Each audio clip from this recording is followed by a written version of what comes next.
ustedes, en virtud de que la situación, la problemática se amplía. ¿Por qué motivo? ¿Cuál es la razón? La razón es de que el Código de Comercio, en sentido estricto, no viene a darnos una respuesta al momento de establecer el ámbito de aplicación. Más bien, por el contrario, lo que llega a determinar es que el Código de Comercio va a regular dos aspectos. ¿Cuáles eran esos dos aspectos? Pasando la mano. ¿Qué es? ¿Su nombre es? ¿Perdón? Amy, perfecto, cuénteme. ¿Qué es lo que regula el Código de Comercio? Regula como tal las relaciones u operaciones de comerciantes y también los actos y contratos de personas naturales. No solamente de personas naturales, actos de comercio ejecutadas aún por no comerciantes. Entonces eso, de entrada, decía la última clase, de entrada nos trae una afirmación. ¿Cuál es esa afirmación? El Código de Comercio no se va a aplicar exclusivamente para comerciantes. ¿Sí? Eso es lo primero que ustedes quiero que se lleven. Es decir, hay partes del Código de Comercio, hay normativa del Código de Comercio que va a ser aplicado incluso para no comerciantes. Ejemplo de esto. Acto aplicado para no comerciantes. Perfecto. Los títulos valores. Hechos de cambio, pagarés, facturas comerciales. Los cheques no están en el Código de Comercio, pero son catalogados como títulos valores que van a tener el contenido crediticio y que no van a ser ejecutados obligatoriamente por comerciantes.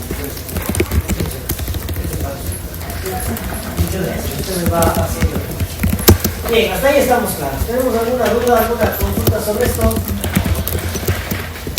Dicho esto, ¿qué es lo que sucede a nivel del derecho mercantil, a nivel de la estructuración y la conformación del Código de Comercio? Aquí van surgiendo doctrinas y para eso estamos en este ámbito, porque este ámbito es académico. Pasamos a ver la legislación y pasamos también a encontrar, a discutir sobre los diferentes desarrollos que ha ido teniendo el Código de Comercio. Y cuando hablamos de los diferentes desarrollos que ha ido teniendo el Código de Comercio, surge la doctrina del derecho de la empresa. ¿Sí? ¿Qué es lo que se ha desarrollado frente a los aspectos que tienen que ver con la conceptualización del derecho mercantil común? Doctrinarios en una línea más amplia, porque si ustedes se acuerdan, la última clase decíamos que el derecho mercantil iba a tener como ámbito de aplicación al comercio como tal, y definíamos qué era el comercio. Las nuevas vertientes doctrinarias dicen, oiga, el comercio es algo demasiado limitado para el ámbito de aplicación de lo que es el derecho mercantil. Y surge la doctrina de la teoría de la empresa. Y básicamente, los estudiosos del derecho, entre esos Sánchez Calero, Vicente Churiat, autores españoles, comienza a sonarles la idea de que el Código de Comercio debe tener una aplicación más amplia. ¿Y qué es lo más amplio que existe dentro del ámbito económico? La empresa.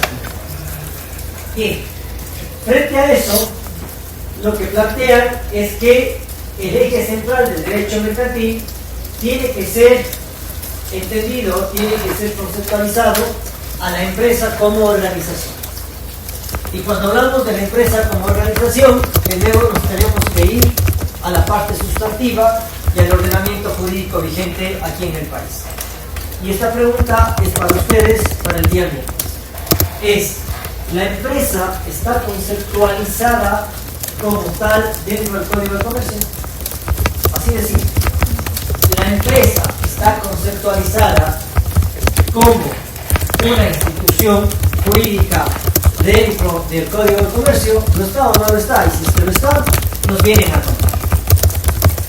Y la segunda consulta es, ya a ustedes, cuando hablamos de la empresa, ¿estaremos haciendo referencia únicamente a personas jurídicas o también a personas naturales?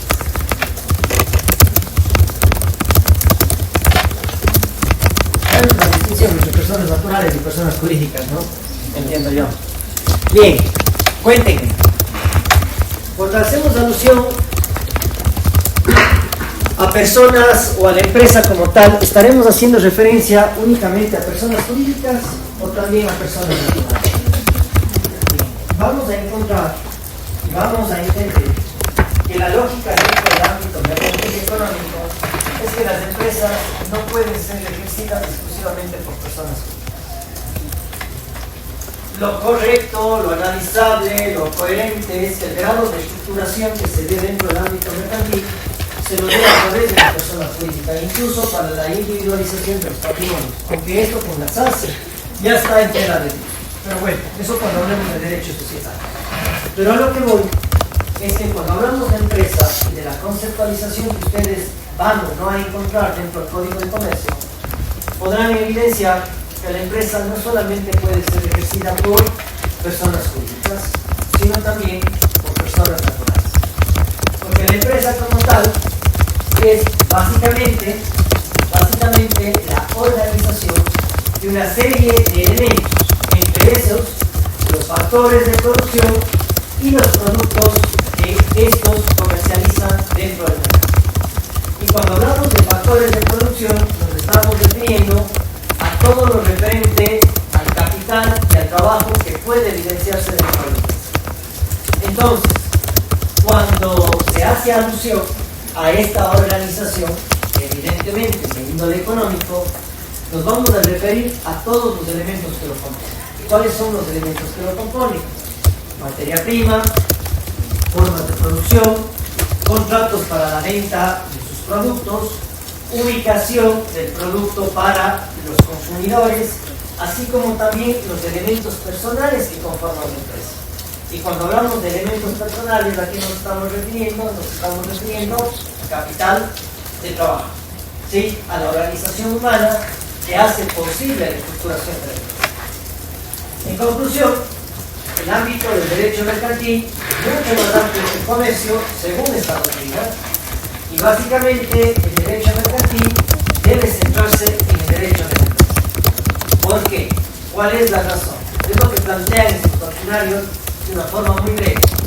Señores, hoy por hoy, en la actualidad, el derecho mercantil no se puede constreñir únicamente a la actividad del comerciante.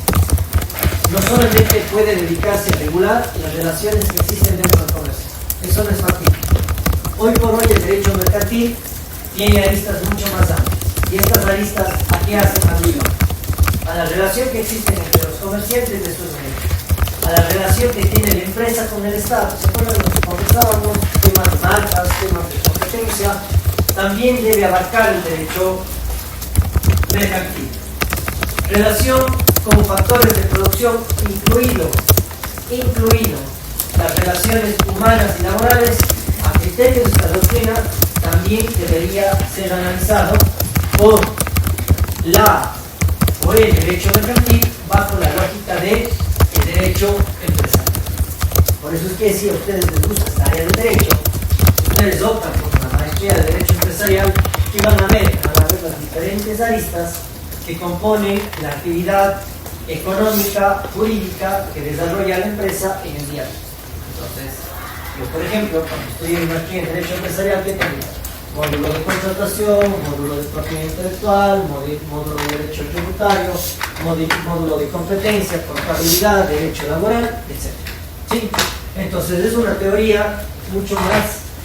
Les estoy mostrando las dos vertientes en referencia a la identificación del derecho empresarial, del derecho mercantil, enfocado no desde una línea restringida como el comercio, sino en una línea mucho más amplia que es la doctrina de la empresa. La doctrina de la empresa, como la base del estudio del derecho mercantil, ha recibido un montón de críticas y ha dicho esto no es factible. ¿Por qué no es factible? Porque la empresa como tal es una organización de capital y de trabajo destinada a la producción de bienes y también de servicios dentro del mercado. El derecho mercantil no puede regular todos los factores productivos. ¿Cuáles son todos los factores productivos? Capital y trabajo. Y aquí viene la principal crítica para aseverar que el derecho mercantil tiene que circunscribirse en el derecho de empresa. Básicamente los críticos más acérrimos en en el sentido de que el derecho mercantil no puede encasillarse en lo que es el derecho de empresa, está relacionado con el derecho laboral. ¿Por qué con el derecho laboral? Porque el derecho laboral pertenece a una rama del derecho de índole social. ¿Ya tuvieron derecho laboral o no tuvieron derecho laboral? Sí, ¿cierto? Bien. ¿Qué es lo que sucede dentro del derecho laboral? El derecho laboral, ¿para qué está pensado? ¿A quién pretenden proteger según la legislación ecuatoriana? Yo les traigo ejemplos. Les dije que yo soy súper práctico. Sí. Yo tengo que hablar con ustedes de doctrina, entonces vengo y les traigo la doctrina de la empresa. La doctrina de la empresa, del derecho de la empresa, como objeto de estudio del derecho mercantil.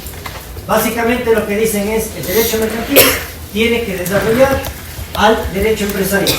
Pero el derecho empresarial tiene diferentes áreas. Si ustedes toman a la empresa y estudian y la conceptualizan, incluso de acuerdo a la normativa vigente, van a darse cuenta de la amplitud de lo que resulta ser la empresa dentro del ámbito económico.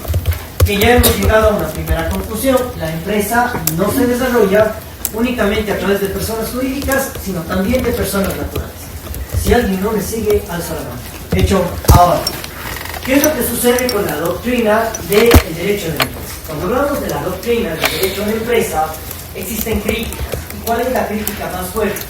Dicen el derecho mercantil no puede regular a toda la organización empresarial. ¿Por qué? Porque en la regulación de la empresa como tal, obligatoriamente tenemos que referirnos en una parte muy importante a las relaciones laborales que existen para que la empresa pueda producir. ¿Les suena lógico esto o no? A mí me suena muy lógico. Entonces, los críticos de la protección o del estudio del derecho de la empresa como derecho mercantil dicen, respondámonos a lo siguiente. ¿Sí? ¿Cuál es la siguiente consulta? ¿El derecho laboral puede ser encasillado dentro del derecho mercantil? Los críticos dicen que eso es imposible. ¿Por qué es imposible? Porque el derecho laboral, en esencia, tiene una naturaleza de protección completamente distinta incluso al derecho privado. Porque esta parte desde una lógica y desde el reconocimiento de una nueva rama del derecho que es el derecho social. Y porque básicamente el derecho laboral, ¿a quién trata de proteger? Ustedes ya estudiaron. A la parte más débil, en teoría, de la relación laboral, que en nuestra legislación está regulada en el artículo 8 del Código de Trabajo. ¿Se acuerdan del artículo 8 del Código de Trabajo? Y ustedes estudiaban los elementos de la relación laboral. ¿Se acuerdan los elementos de la relación laboral? ¿Cuáles eran? Remuneración, subordinación y dependencia, ¿y qué más? ¿Cuál? Y la prestación de una actividad lícita y personal. Los tres elementos. Aunque la Corte, les digo, ya ha desarrollado hasta dos más. Dice que hay 5 elementos de la relación laboral, pero quedémonos, no estamos en una clase de derecho laboral, estamos en una clase de derecho laboral. Bajo esta lógica, yo les consulto a ustedes, bajo los principios del derecho laboral, ¿será factible que el derecho mercantil pueda regular las relaciones de trabajo que se dan o que se ejecutan dentro de la empresa? ¿O eso va a ser imposible? Es imposible. Las reglas del juego ya están predeterminadas. Les pongo un ejemplo. En la parte procesal, ¿qué pasa dentro del derecho laboral? ¿Quién tiene la carga de la prueba? ¿Quién tiene la carga de la prueba? Ustedes están, muchos están, ¿no es cierto?, en el consultorio. Hay una máxima, ¿no es cierto? Esto tiene que tener súper claro. Artículo 169 del COGEP. ¿Sí? ¿Qué es lo que dice? En términos muy simples. El que alega prueba, ¿o no? ¿Les suena o no les suena? Si yo alego o emito un hecho afirmativo, ¿quién tiene que probar? ¿O yo? ¿No es cierto? Vamos con algo simple, derecho mercantil. Si yo digo, existe una letra de cambio en la cual se asumió la obligación de pago por $20,000, ¿quién tiene que probar que hay una letra de cambio y que hay una obligación de pago de $20,000? El actor, el acreedor, quien accede, quien presente el acto. ¿Está claro? Bien. En derecho laboral las cosas son así, ¿no? O la carga de la prueba se invierte. Cuéntenme ustedes vieron derecho laboral. Me quedan viendo como para que yo responda. ¿Desde qué momento? Entonces, la inversión de la carga probatoria. ¿Se llama así?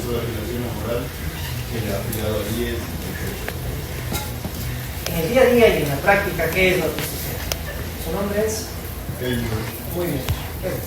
Está muy bien. Kevin, ¿qué es lo que dice? Vea, en el derecho laboral las reglas del juego cambian, por eso es que no podemos estar dentro del campo de acción del derecho mercantil.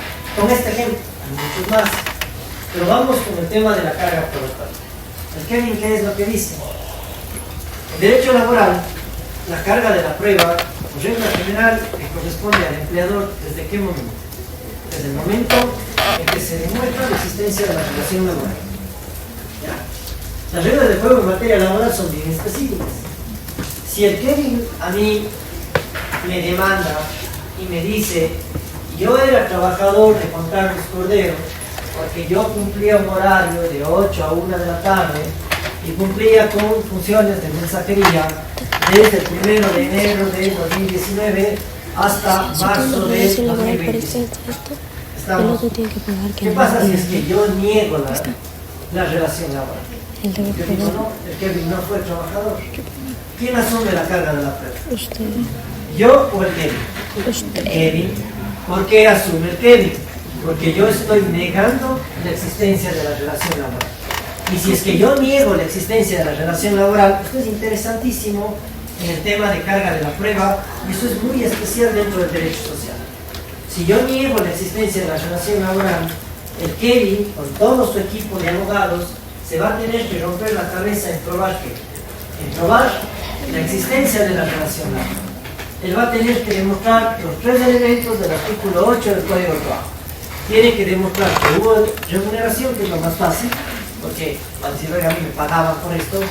La segunda es que existía la prestación de servicios lícitos y personales, aún es más fácil porque dice que era mensajero. Y quizás la más complicada, y en esto coincide la doctrina y la jurisprudencia, es el elemento de subordinación o dependencia. Es decir, que él estaba bajo las órdenes que yo le daba como empleado. Si él logra probar esos 3 elementos, ¿qué es lo que sucede? La carga de la prueba en ese mismo proceso se invierte. Y si es que se demuestra de que él era trabajador, ¿a quién le corresponde demostrar el pago de remuneración, el pago de fondos de reserva, el pago de ropa de trabajo, el reconocimiento de décimos, utilidades, y así podríamos seguir con el Estado? ¿A quién le corresponde probar? Al empleador, porque la carga de la prueba se implica. ¿Sí? Entonces, esto es súper simple. ¿Por qué les vengo a contar esto?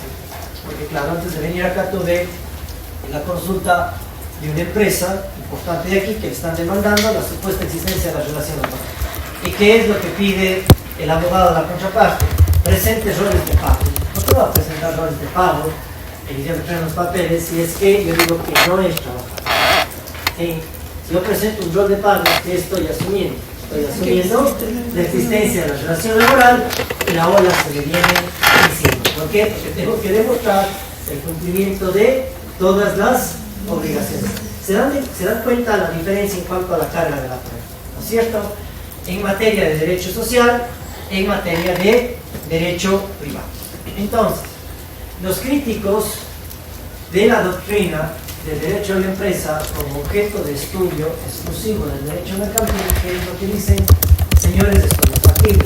¿Por qué no es factible? Porque el derecho laboral no puede estar regulado por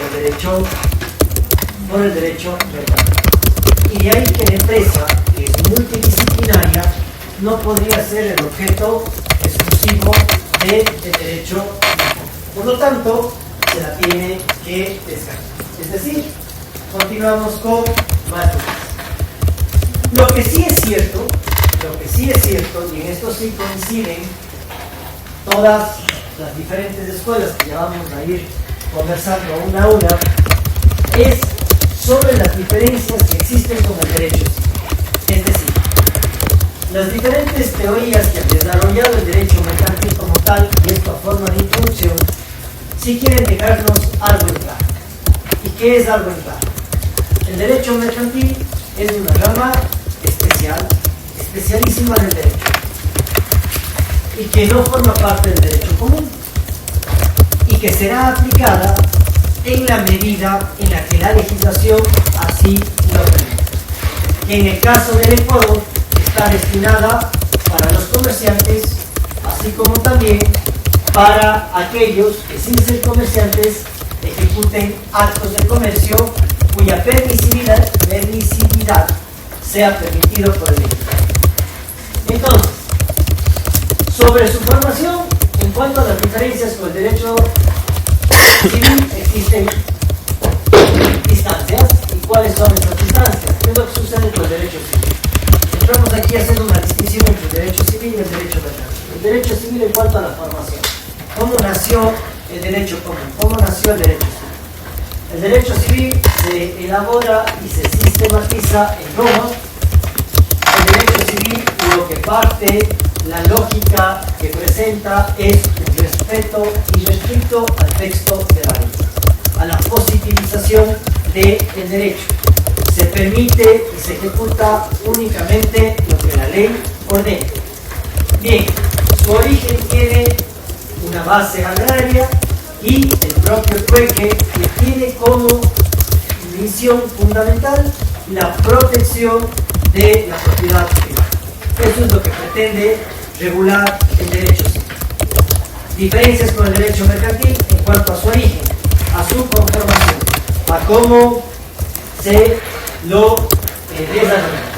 En el derecho mercantil, este nace durante la Edad Media, lo primero. Lo siguiente, su aceptación crece después del año 1807 con el Código francés y la segunda mitad del siglo XIX. El derecho mercantil nace principalmente por la necesidad que tenía la sociedad burguesa, no la nobleza, aquellos que tenían la capacidad económica de generar riqueza. El derecho mercantil fue creado por gente que, sin tener el poder nobiliario real, tenía el poder económico. Y fue la burguesía la que genera el derecho mercantil para regular sus necesidades como comerciantes, como mercaderes. El derecho mercantil fue conceptualizado no para todos, sino para pocos y sus reglas especiales. ¿Se entiende? ¿Cierto? ¿Qué más? El derecho mercantil, a diferencia del derecho civil, tiene la lógica de tener dentro de su ámbito de protección relaciones que son completamente cambiantes y dinámicas. Si ustedes hacen una investigación y les permito y les solicito que así lo hagan para el día miércoles, ya sabemos que el Código Mercantil, al menos el que lo tenemos actualmente en vigencia, entró dentro del ordenamiento jurídico ecuatoriano en el año 2019 a través de una reforma íntegra del Código. ¿Qué es lo que ha pasado con el Código Civil? El Código Civil es el cuerpo normativo más permanente que existe en la legislación ecuatoriana. Bien, el comerciante, en su afán de lucro, parte y necesita de reglas simples, claras e instituciones que principalmente garanticen el crédito. ¿Por qué razón? Porque en base al crédito se estructura la realización de actividades económicas y mercantiles. Esa fue la lógica de la creación del derecho mercantil. Entonces, son dos reglas de juego completamente distintas. ¿Sí? Solamente por ponerles un ejemplo súper rápido. Yo hasta hace años obtuve un resultado favorable en el proceso judicial, alegando la prescripción en base a la aplicación del Código de Comercio anterior. ¿Sí? ¿Y por qué? ¿Cuál fue la razón? La razón fue que la persona que demandaba el cobro de haberes de corretaje en materia mercantil se se autodefinía como corredor de bienes inmuebles, que es una actividad regulada por el Código de Comercio. Entonces, ¿eso qué significa? Significa que en tiempos de prescripción, solamente para dejarles la idea en esta clase, en tiempos de prescripción, ¿dónde serán más amplios? Prescripción definitiva de la acción. ¿En el derecho civil o en el derecho mercantil? ¿En dónde creen que se tienen más años para presentar la acción? ¿En el derecho mercantil o en el derecho civil? Más amplia será en el derecho civil. Se van a tener más años, ¿cierto?, para poder presentar la acción. En el derecho mercantil, las acciones son más reducidas. El tiempo para las acciones, el tiempo para presentar la acción será más reducido. ¿Sí? Bien. Siguiente elemento de distinción. El primero es la forma de creación del derecho como tal, el origen. Estamos viendo las diferencias. ¿Qué es lo que sucede con las formas de contratación dentro del derecho civil? Les pregunto a ustedes, en materia procesal, las obligaciones, ¿cómo se crean? ¿Cuál es la regla primordial para aprobar obligaciones? Contrato. Bueno, pero ya está Claro, hacer, no sé cómo era. en el consultorio jurídico. Claro, no sé. Pero ¿cómo se prueban las obligaciones? ¿Cómo se prueba eso? Alguien va al consultorio, ustedes ya trabajan, hacen pasantías, o lo que ustedes quieran, y alguien va y dice, están viviendo plata, ¿no es cierto? ¿Cómo se debe demostrar? ¿Cuál es la regla?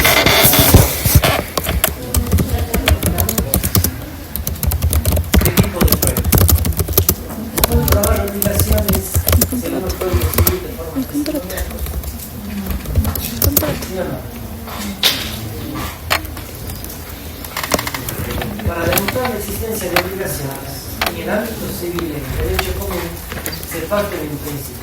¿Cuál es ese principio? El principio de la existencia de la obligación tiene que tener un principio de prueba por escrito, a menos que la obligación sea menor a los 80 años. ¿Eso a qué nos obliga? ¿Qué nos exige? ¿Cuál es la estructuración que tiene el Código Civil bajo esta premisa? Los contratos dentro del derecho común, ¿cuál será la regla general o fundamental? ¿La formalidad o la informalidad? ¿Por qué la formalidad? El Código Civil y la estructuración del Código Civil, yo les decía que tenía como premisa principal la protección de ¿qué? La protección de la propiedad. Ahora, ¿qué propiedad creen ustedes que quienes construyeron el Código Civil trataban de precautelar? ¿La de los bienes muebles o la de los bienes inmuebles? La de los bienes inmuebles, ¿no es cierto? Porque a raíz del sedentarismo, ustedes hablan de derecho civil, yo daba derecho civil bien, dadas clases aquí en la facultad, recordábamos que cuando se construye el Código Civil, la preocupación era la de la tutela y la protección del derecho de propiedad sobre los bienes inmuebles. Tanto es así, en cuanto a la regulación, protección y registro de los modos de adquirir el dominio, en el caso de bienes inmuebles, de hecho, se estableció un registro público que se pueda tener, que pueda verificar el antecedente de los títulos de propiedad que recaigan sobre el bien objeto de la propiedad. Me refiero a bienes inmuebles, ¿no es cierto? Bien. ¿Qué es lo que sucede en el caso de contratos que están relacionados con bienes inmuebles? ¿La formalidad es absoluta o no es relativa? ¿Es relativa o absoluta? No tengo ustedes. Bien, ustedes ya vieron derechos civiles. Quiero ser más simple en la consulta. Todo contrato que tenga como objeto regular, establecer, determinar derechos de propiedad o relacionados con el derecho de la propiedad, ¿deben ser formales o no deben ser formales? Sí. Si ustedes hacen una compra-venta de un inmueble, tiene que estar elevado a escritura pública, ¿sí o no? Sí. Sí. Ustedes hacen una donación. ¿Seguros? ustedes ya están en cuarto año son, ¿cierto? Bueno, tercero, cuarto mío. Ya están en tercero. Ya están en tercer año. O sea, ustedes el otro año ya acaban la carrera. ¿Cuántos años hace? ¿4 años y medio? 4 y medio. Ya están más de la mitad de la carrera o estoy mal. Bueno, estoy en la mitad, en el 50%. Les pregunto, ¿las donaciones de los bienes inmuebles tienen que estar relevados en escritura pública o no? ¿Seguros? Sí. Absolutamente. Dígame, completamente seguros. Son cargos que están viniendo a meter dudas. Todo lo que verse sobre bienes inmuebles tiene que estar relevado en escritura pública. ¿Por qué razón? Porque si no existe escritura pública, no puede ser exigible.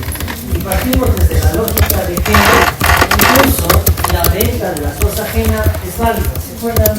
¿Por qué la venta de la cosa ajena es válida? Porque puedo generar un contrato de compra-venta de un terreno que no es mío, y lo que no podrá generarse el contrato es pleno de efectos jurídicos. ¿Por qué razón? Porque al momento de inscribirse ese contrato de compra-venta a través del cual se inscriba la tradición como modo de adquirir el dominio en el registro de la propiedad, podrá el registrador de la propiedad enviar una nota devolutiva y decir, oiga, no puedo inscribir este contrato de compra-venta porque el vendedor, según mi registro, no es el dueño del bien inmueble. Pero eso al vendedor no es que le deja con las manos caídas. Por eso es que la venta de la cosa ajena es válida. ¿La lógica cuál es? No puedo convertirme en propietario, no puedo demandar que opere la tradición, pero ¿qué sí voy a poder demandar? El incumplimiento del contrato celebrado. De ahí la premisa de la venta de la cosa ajena es válida. Pero cuando hablamos de contratos de compra-venta, cuando hablamos de donaciones, es súper simple entender. Si ustedes están en empresas, están en el día a día, cuando hablan de temas relacionados con el derecho mercantil, ustedes van a encontrar, por ejemplo, contratos de comodato. ¿Les suena el comodato o no? ¿Qué es el comodato? Es un préstamo de uso, ¿no es cierto? Y el comodato tiene también sus aristas. Puede haber el comodato precario. ¿Qué significa el comodato precario? Cualquier rato te quitó el préstamo de uso. Existen. ¿Vieron la obra que se está haciendo ahora en el estadio? En eso tenía como antecedente el comodato que se le dio a un equipo de fútbol, que no sé si ustedes lo conocen, pero es el de la Liga Deportiva Universitaria de Cuenca. Y ahí se le dio espacio deportivo para que tenga sus instalaciones deportivas que nunca se cumplieron. Ante la falta de cumplimiento, se decidió reversar el comodato, quitarles el comodato, y hoy el municipio está ejecutando un estadio que parece interesante, que le van a presentar a la ciudad de Cuenca. Los comodatos, sea cual sea la naturaleza de estos, van a tener que también ser celebrados a través de escritura. ¿Está claro o no? ¿Qué pasa con los contratos de arriba? ¿Tienen que ser celebrados a través de escritura pública o no? No. Los contratos no. Pero versan sobre bienes inmuebles. Sí, pero ahí no estamos alegando ni estamos limitando el derecho de propiedad. Ahí lo que estamos haciendo es ejecutando una prerrogativa del derecho de propiedad, que es la facultad de goce de el bien inmueble, a través del cual, mediante el contrato de arrendamiento, obtengo frutos civiles. ¿No es cierto? Ahora, ¿qué pasa con los contratos de arrendamiento que son celebrados a través de escritura pública y se inscriben en el registro de la propiedad?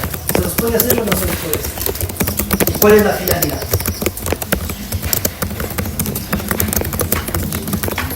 Estoy dando todo el tema de formalidades del derecho civil y de incorporación de derechos en contratos sobre bienes inmuebles. ¿Han oído eso o no? ¿No? ¿Les suena eso o no? Bien.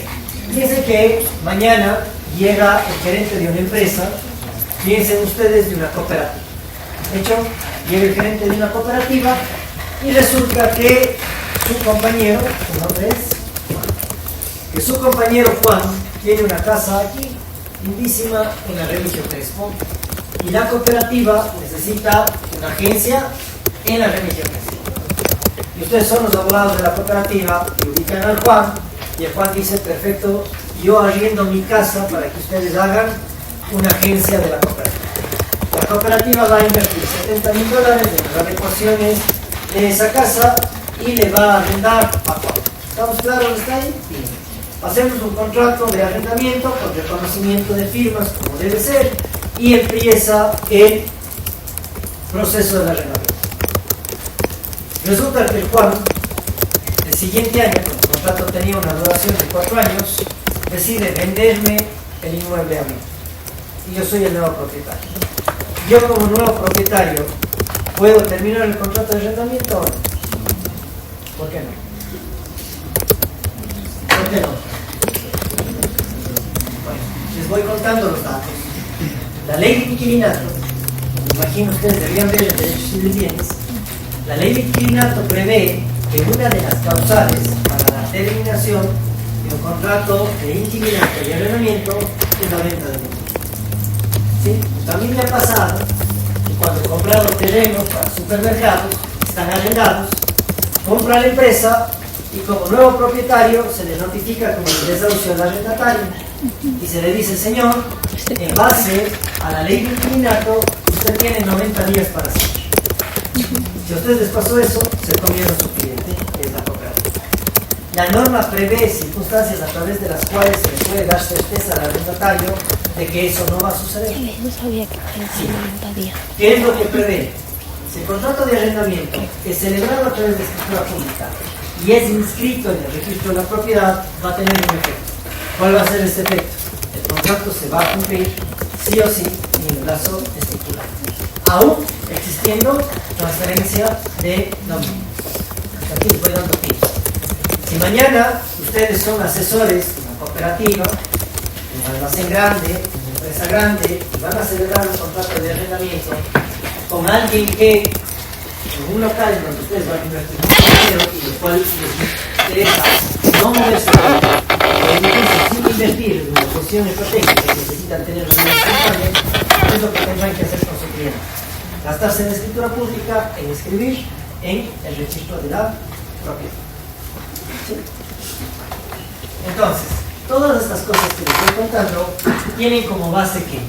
Tienen como base demostrar, analizar, pero aquí somos Morales, profesor de Derecho Civil, en el Derecho Civil, los contratos que pasan tienen o se guían por qué principio, por el luego vamos viendo los nombres de los detalles. ¿Qué es lo que sucede? Se guían por el principio de la formalidad. No en todos los casos, pero la regla ¿cuál es? Es la formalidad. Incluso con la restricción en tema de prueba, de producción de anuncios. Es decir, si yo quiero demostrar, por ejemplo, que adquirí un bien inmueble, que se ha cumplido el contrato y no tengo una escritura pública, ¿qué es lo que sucede? Se entiende que la transacción no es válida.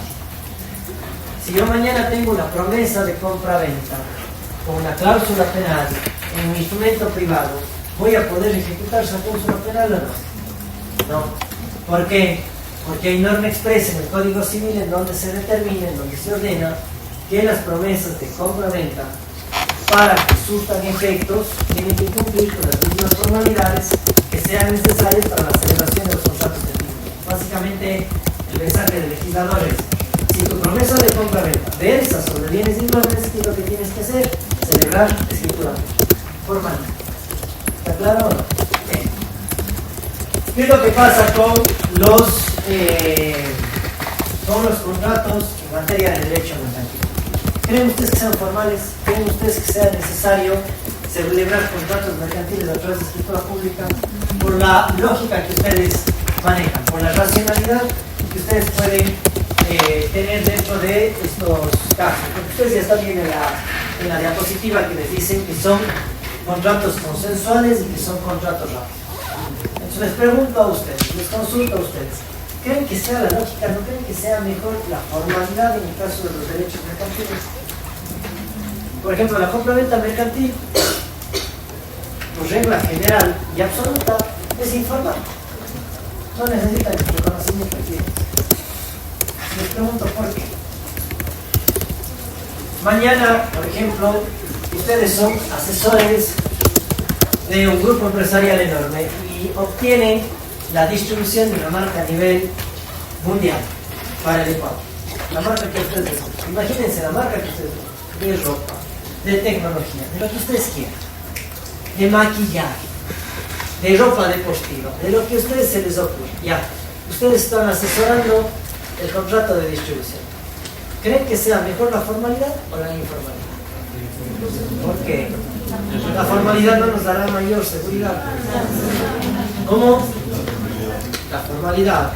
Bueno, ¿saben cuál es el problema? Es que si ustedes quieren trabajar como abogados de empresas, tienen que entender el chip mental, tienen que cambiarles a ser primero empresarios. A mí como empresario me interesa que todo el mundo sepa si es instrumento público, se va a estar en un archivo, va a estar en una notaría, ¿no es cierto? Si hago una declaración juramentada, ¿han visto todo este tiempo que reclaman la falta de o la pasividad de los estudiantes universitarios? Yo entiendo que ustedes están viendo en Twitter todo lo que está pasando, ¿no? Parece un partido de tenis, la pelota a un lado, la pelota a otro lado, escándalos por todos lados, ilegalidades, inconstitucionalidades por todos lados, y a la final ya en este país lo menos que hacemos es aburrirnos y dejamos de sorprendernos de cada cosa que pasa. Pero hasta ahí llego con ese comentario, no quiero generar más debate en ese tema.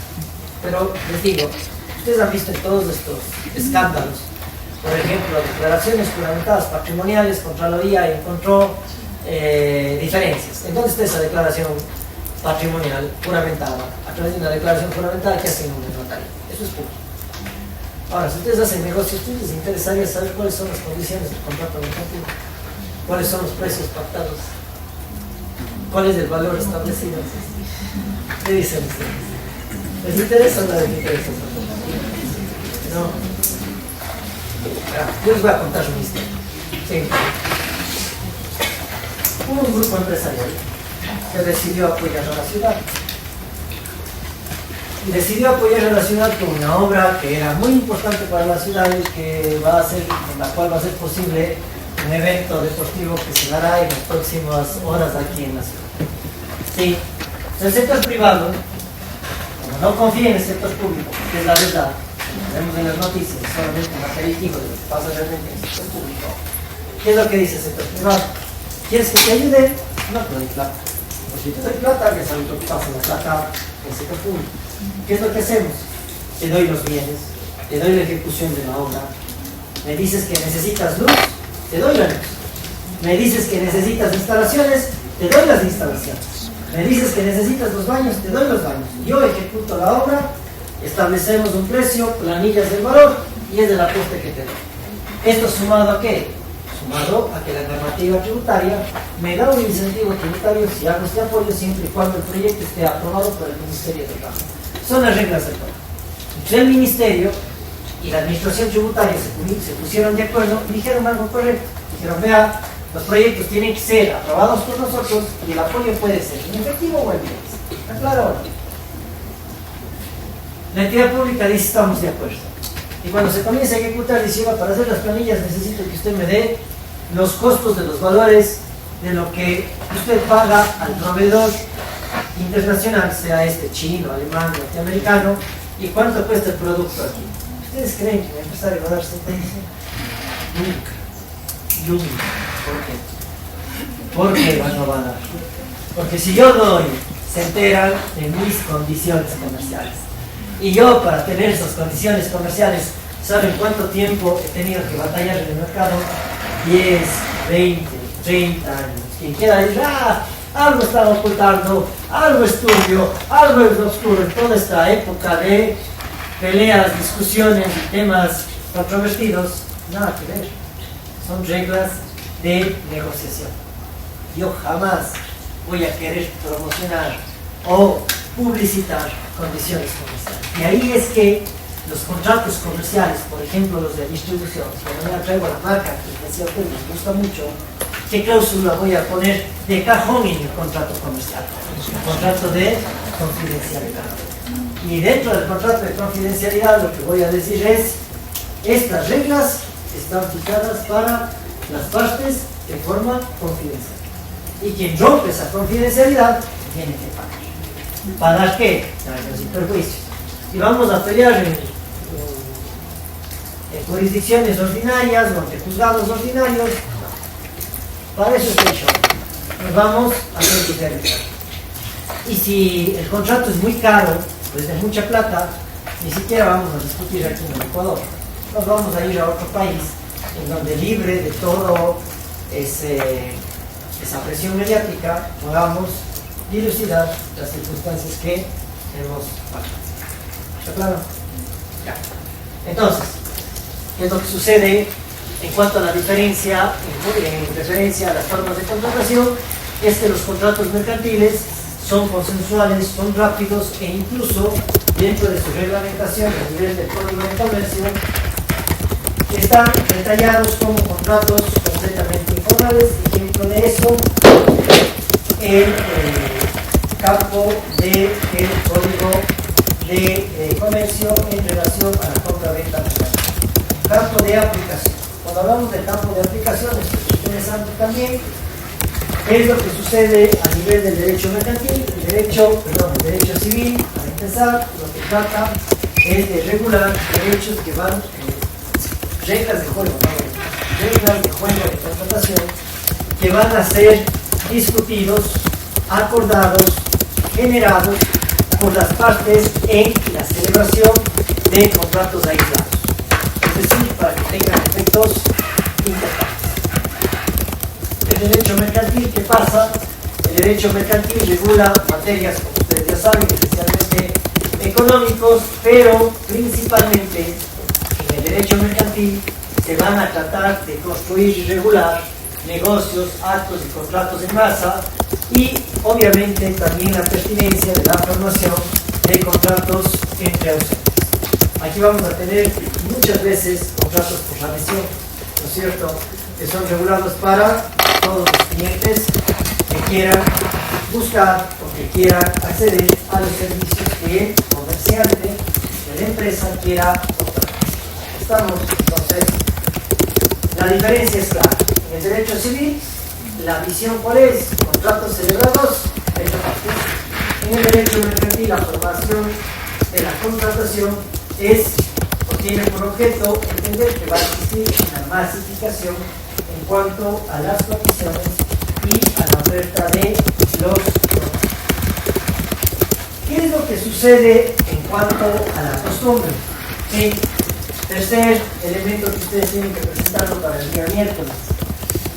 Lo que sucede es, en cuanto a la costumbre es o no es fuente de derecho, es fuente de derecho, y el artículo 2 del Código Civil establece que la costumbre como fuente de derecho será aplicable siempre y cuando ésta sea remitida expresamente por la ley. En ese momento la costumbre se aplica dentro del Código Civil, es decir, solamente cuando en el Código Civil se haga revisión expresa a la costumbre, esta podrá ser fuente de derecho. El tercer elemento que les pido que ustedes nos traigan es en cuanto a la definición de la empresa, y en cuanto al Código de Comercio, que el miércoles encuentren cómo está regulada la costumbre como fuente de derecho en el Código de Comercio, y el fundamento es del artículo 6. Tienen que traer para el día miércoles 4 sinópticos de esto. La primera, responder si es que la empresa está o no está regulada en el Código de Comercio, y si es que no está, ¿cómo está regulada? Mapa conceptual de esto, si es alternativa a la respuesta. Y la segunda, que sí está regulada, es la costumbre como fuente de derecho. Estamos, artículo 6, trae un mapa conceptual. El mapa conceptual no significa transcribir lo que dice el artículo 6. Significa hacer un mapa conceptual de la artículo 6. ¿Está claro? Entonces, eso queda pendiente. Y por último,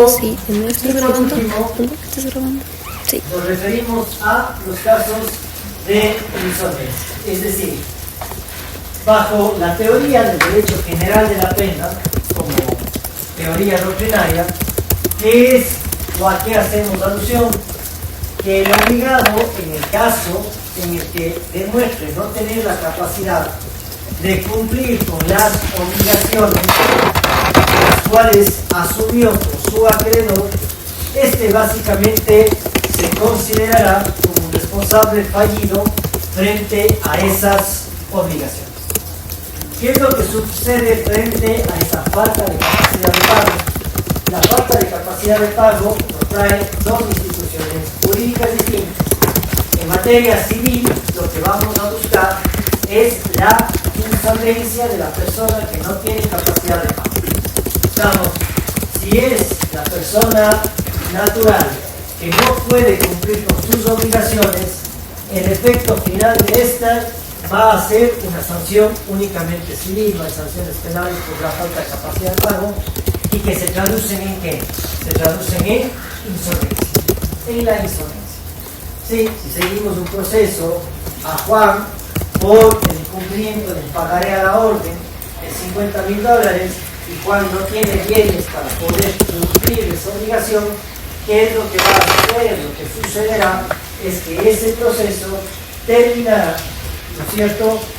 Y finalizará con la insolvencia del demandante. Ahora, ¿qué es lo que sucede en el caso de un comerciante? ¿Qué es lo que pasa con una persona jurídica que está regulada por el derecho societario, por la ley de compañía? La falta de pago merece una sanción de tipo civil. ¿Cuál es la sanción de tipo civil? Es la quiebra. ¿Sí? La quiebra. Entonces, las personas naturales que no son comerciantes, ante la falta de pago, generan una sanción. ¿Cuál es esa sanción? Insolvencia. El comerciante o la sociedad mercantil, ante esta falta de pago, genera una sanción. ¿Cuál es esa sanción? La quiebra. De hecho, bien. Diferencias en cuanto al derecho civil y al derecho mercantil. Bien. Vamos a ver súper rápido los antecedentes, porque forman parte del sílabo y quiero irles generando algunos elementos de lo que es el derecho mercantil, cómo nació y cómo se puede desarrollar, tanto la edad antigua, la edad media y la edad moderna. Vamos, la edad antigua. En la edad antigua no existía un derecho especial y autónomo de carácter mercantil, había normas aisladas.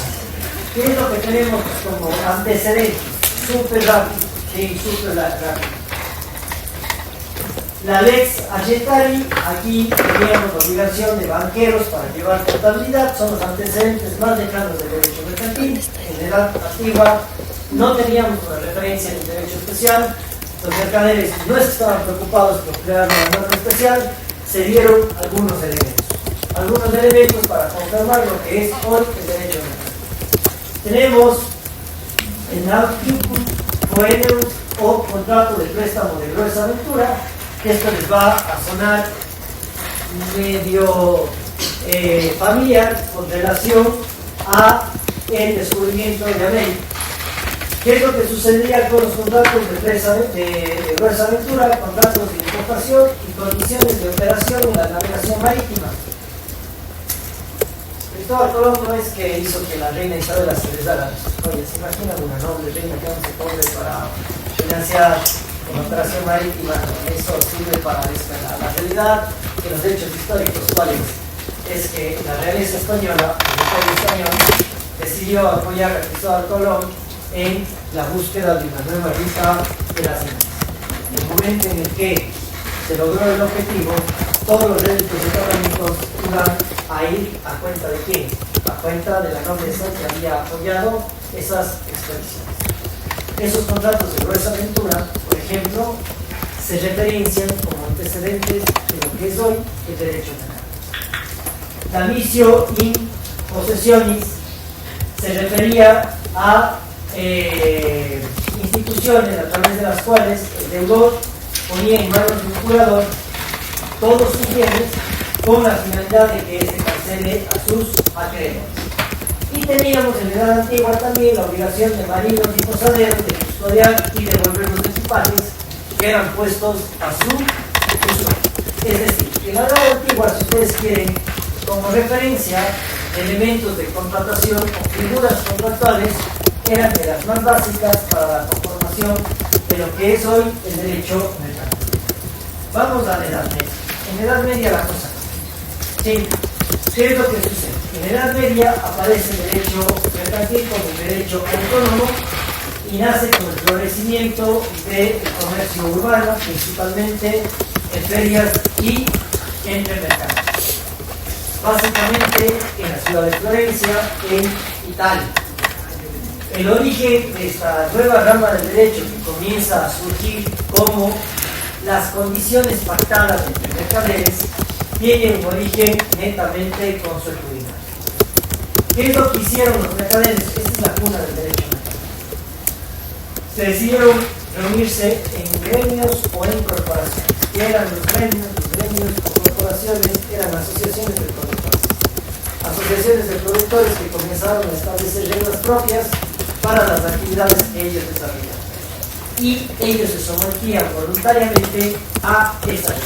Si es que decidían apartarse de esas normas, simplemente eran excluidas de estas organizaciones colectivas que en la Edad Media llegaron a tener muchísimo peso, incluso al punto de financiar manifestaciones de rebeliones que terminaron con la caída de la nobleza. Regularon actividades de mercaderes, pesas, medidas, transacciones y el comercio marítimo. Aquí en la Edad Media ya aparece el derecho mercantil como un derecho subjetivo, pues está constituido por las normas que se aplican a las relaciones profesionales entre los miembros de las corporaciones y gremios mercantiles. Básicamente en la Edad Media nace un derecho especial, un derecho autónomo, que rige las relaciones económicas mercantiles entre los miembros de los gremios o corporaciones. ¿Qué es lo que sucede en la Edad Moderna? Súper rápido con antecedentes históricos. Se configura un mercado nacional y economía mercantiles con un importante control estatal por temas de soberanía. Es decir, el Estado comienza a darse cuenta que no puede quedarse toda la actividad mercantil en manos de privados. En la Edad Moderna se observa la necesidad que ciertos aspectos mercantiles deban tener el control y la intervención estatal. Les va a ir sonando los ejemplos que habíamos dado en clases anteriores: propiedad intelectual, defensa de la competencia, ámbitos de temas de pago de impuestos, controles ambientales, etc. El Código de Comercio francés concibía que el derecho mercantil se sustenta en el acto o contrato de comercio sin considerar las personas que lo realizan. Sin embargo, en 1791 surge la Ley Chapelier, que tiene como principios la libre iniciativa y la realización de operaciones económicas aún por no comerciales. Básicamente en la Edad Moderna surge una gran distinción. ¿Cuál era esta gran distinción? Que el derecho mercantil no únicamente tenía que estar direccionado, relacionado a comerciantes, sino el gran salto en el desarrollo legislativo es que se comienza a tomar el concepto del acto de comercio como objeto de regulación de la normativa mercantil para tener lo que hoy tenemos. En base a eso surgen las diferentes doctrinas de lo que es el concepto del derecho mercantil, que lo vamos a ver el día. ¿Estamos teniendo alguna duda, alguna pregunta? Eso sería. Gracias.